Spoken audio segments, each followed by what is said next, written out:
করা কনস্টেবল কিংবা পুলিশ 50% বাড়ি ভাড়া পেয়ে থাকে, সেখানে মাস্টার্স কমপ্লিট করা একজন টিচার, একজন শিক্ষক কিভাবে 1000 টাকা পায়? মন্ত্রণালয় থেকে বলা হয়েছে যে আপনারা এখন 5% নেন, পরে 10%, 15%, 20%।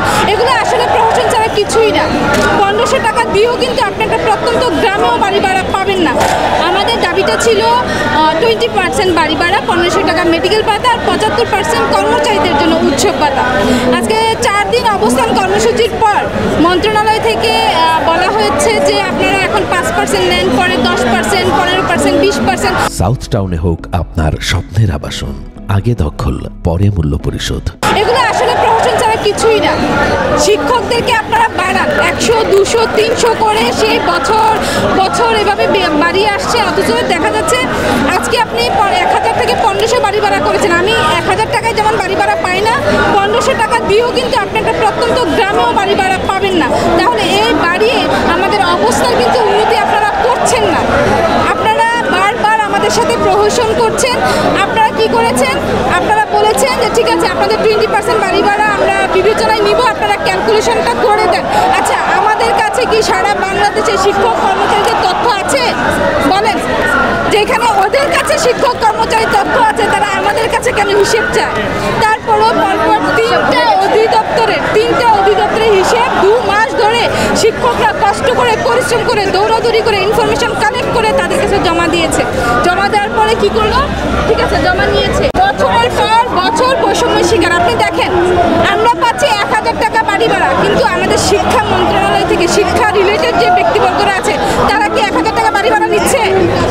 সরকারি যে 3%, আমাদের 97% হচ্ছে বেসরকারি এমপিভুক্ত শিক্ষা, আর 3% হচ্ছে মাত্র সরকারি।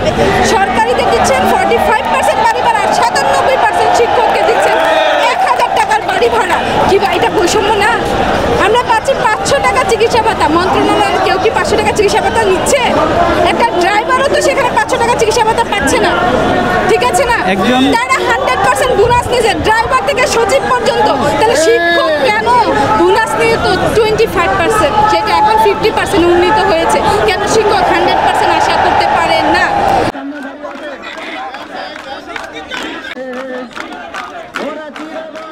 আপনারা জানেন, আজকে আমরা 4র্থ দিনের মতো এই শহীদ মিনারে আমরা অবস্থান কর্মসূচি পালন করছি। আমাদের যৌক্তিক ন্যায্য দাবি আদায়ের লক্ষ্যে আমাদের 3টা দাবি। প্রথম দাবি হচ্ছে শিক্ষকদের বাড়ি ভাড়া করতে হবে 20%। কেন যৌক্তিক আমি একটু বলি।